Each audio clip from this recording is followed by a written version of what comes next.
इन्ना लिल्लाहि व इन्ना इलैहि राजिऊन। काजी फ़ाइज़ ईसा साहब, जिनका आज बतौर चीफ़ जस्टिस आखिरी दिन है, उनके जो आप कह सकते हैं कि जो बतौर चीफ़ जस्टिस उनका जो दौर रहा, इंतहाई भयानक, इंतहाई सियाह-तरीन दौर रहा। और जाते जाते काजी फ़ाइज़ ईसा साहब ने जो अदलिया की आज़ादी में आखिरी कील ठोंकी है, मेरे ख्याल में तारीख़ उनको कभी भी नहीं भुलाएगी। तारीख़ जब भी याद रखेगी, इफ्तिखार चौधरी को याद करेगी, बाकी जो इस तरह के जजेस गुजरे हैं उनमें काजी फ़ाइज़ ईसा साहब का नाम याद रखा जाएगा। और न सिर्फ याद रखा जाएगा बल्कि जो इस तरह के जजेस थे उनमें सर फ़हरिस्त इनका नाम काजी फ़ाइज़ ईसा साहब का नाम आएगा। बाकी तो चलो उनके जो भी केसेस के फ़ैसले थे, सियासी थे, जो भी था उस पे तो बात चलो इतना टाइम नहीं कि उस पे बातचीत की जाए, लेकिन जो हाल ही में उन्होंने एक फ़ैसला दिया 63A के हवाले से, वो 63A मैंने बहुत सी वीडियोज़ में आपको एक्सप्लेन भी किया कि ये 63A ये था कि जब कोई भी शख्स अपनी पार्टी की मर्ज़ी के ख़िलाफ़, यानी कि कोई भी MPA हो, MNA हो या फिर वो सेनेटर हो, वो अपनी पार्टी के जो फ़ैसले हैं उसका पाबंद होता है।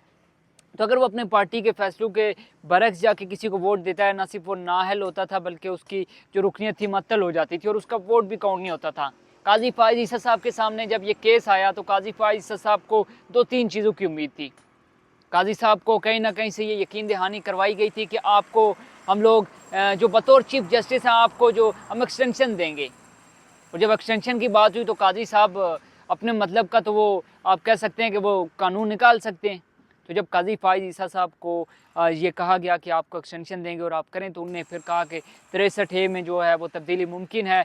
जो शख्स वोट देगा, MNA है, MPA या सेनेटर है, तो उसका वोट काउंट हो जाएगा। हाँ, अगर उसका पार्टी लीडर बाद में देखें, जब एक बंदा वोट कास्ट कर देता है तो उसके बाद वैल्यू तो नहीं होती। एक कानून तो बन गया ना आइन में, एक आइनी तरमीम जो लानी थी हुकूमत ने वो तो ले आई। उसके नतीजे में क्या हुआ, ये हार्स ट्रेडिंग हुई, इतने ज़्यादा लोग बिक गए। पाकिस्तान तहरीक इंसाफ के 11 लोग बिके, मतलब उनको जिस तरीके से भी उठाया गया, जो भी किया गया, लेकिन उनके 11 MNAs MPAs जो भी आप कह सकते हैं सेनेटर्स, वो बिक गए। तो काजी फ़ाइज़ साहब का इस तरह का जो फैसला था और ये अदलिया की जो आज़ादी थी उसके ऊपर एक आप कह सकते हैं कि हमला था।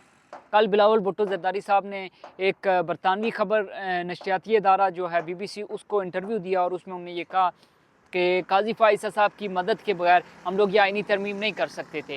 यानी कि वो ये कहना चाह रहे थे कि जो काजी फ़ाइज़ ईसा साहब हैं वो फैसिलिटेटर हैं इस आइनी तरमीम के। अब जो ये आइनी तरमीम पर अमल दरामद होगा, इस पर शुरू होगा, तो बहुत से जो आप कह सकते हैं कि आइनी इबहाम हैं वो पैदा हो जाएंगे। फिर दोबारा एक तरमीम करनी पड़ेगी हुकूमत को और वो फिर एक और आइनी तरमीम लाएगी। फिर उसके बाद ही तमाम तर ये काम है जो 26वीं आइनी तरमीम, जिसका क्रेडिट इस वक्त हुकूमत भी ले रही है, पाकिस्तान पीपल्स पार्टी भी ले रही है। तो काजी फ़ाइज़ ईसा साहब का बतौर चीफ़ जस्टिस जो एक बड़ा ही आप कह सकते हैं भयानक किरदार रहा, बड़ा ही एक आप कह सकते हैं कि उनका जो मशकूक किरदार रहा इस तमाम तर जो सुप्रीम कोर्ट का उनका जो भी टेन्योर रहा है उसके अंदर। दूसरी चीज़ जो अहम खबर थी कि जो बुशरा बीबी थी उनकी तोशाखाना 2 केस में जो इस्लामाबाद हाई कोर्ट है उसने उनकी जो ज़मानत थी वो कंफर्म की थी। उनके जो ज़मानती मचलके थे वो जमा होने के बाद उनको रिहा कर दिया गया था। पहले तो वहाँ से बनी गाला गई, उसके बाद बनी गाला से वो पेशावर में गई जहाँ पे इस वक्त वो मौजूद हैं। और ये ज़रा ये बता रहे हैं कि जो इमरान खान साहब के जो अपने ज़ाती जो उनके मालिज हैं वहाँ से वो उनका अपना चेकअप भी करवाएंगी और साथ ही साथ जो है बाकी जो सियासी सरगर्मियाँ कहा यह जा रहा है कि उनमें बुशरा बीबी जो हैं वो लीड करेंगी पाकिस्तान तहरीक इंसाफ को। उसके साथ साथ जो अहम खबर यह है कि जो इमरान खान साहब की बहनें हैं हलीमा खान और उज़्मा खान, उनकी भी जो ज़मानत है वो कंफर्म हो चुकी है। आज ही के दिन उनको भी रिहा कर दिया जाएगा। कुछ देर के बाद उनके जो ज़मानती मचलके हैं वो जमा हो जाएंगे और उनको भी रिहा कर दिया जाएगा। तो एक सियासी मंजरनामा आप कह सकते हैं कि बदलता हुआ जो ही काजी फ़ाइज़ साहब की आप कह सकते हैं कि जो रिटायरमेंट है वो उस कंफर्म हुई, तो उसके बाद ही जो सियासी मंजरनामा है वो किसी हद तक बदलना शुरू हुआ।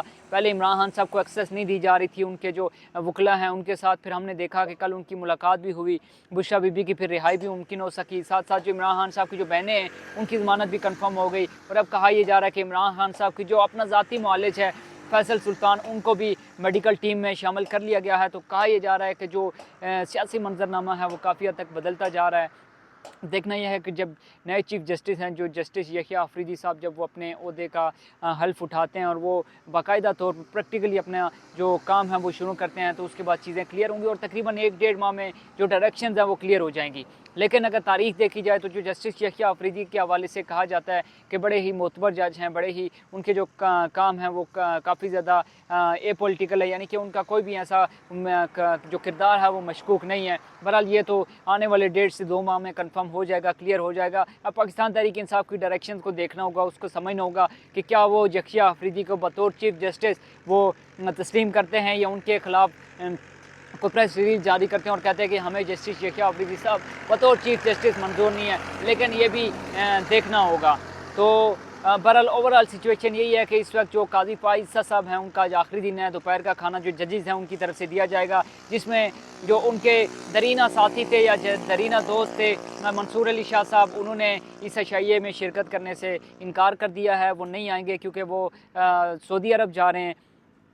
तो बाकी जो जजेस भी हैं उम्मीद ये की जा रही है कि वो भी इसमें शिरकत नहीं करेंगे। जो उनके अपने जो जजेस हैं, जो उनके सपोर्टिव जजेस हैं, वो हो सकता है कि उसमें शिरकत कर लें। बहरहाल काजी फ़ाइज़ ईसा साहब का एक सियातरीन दौर जो है वो बंद होने जा रहा है अदलिया की आज़ादी ख़त्म करने में। और इसके अलावा जो इंसानी हकूक़ के अलमदर बरदार बनते थे, चैम्पियन बनते थे काजी फ़ाइज़ ईसा साहब, और उन्होंने लोगों को बड़ी गुमराह करने की कोशिश की। आज उनका बतौर चीफ जस्टिस आखिरी दिन है। उम्मीद ये की जा रही है कि जो आने वाले चीफ जस्टिस हैं वो इंसाफ फराहम करेंगे। तो अगर वीडियो अच्छी लगे तो कमेंट सेक्शन में आपने अपनी राय लाजमी देनी है।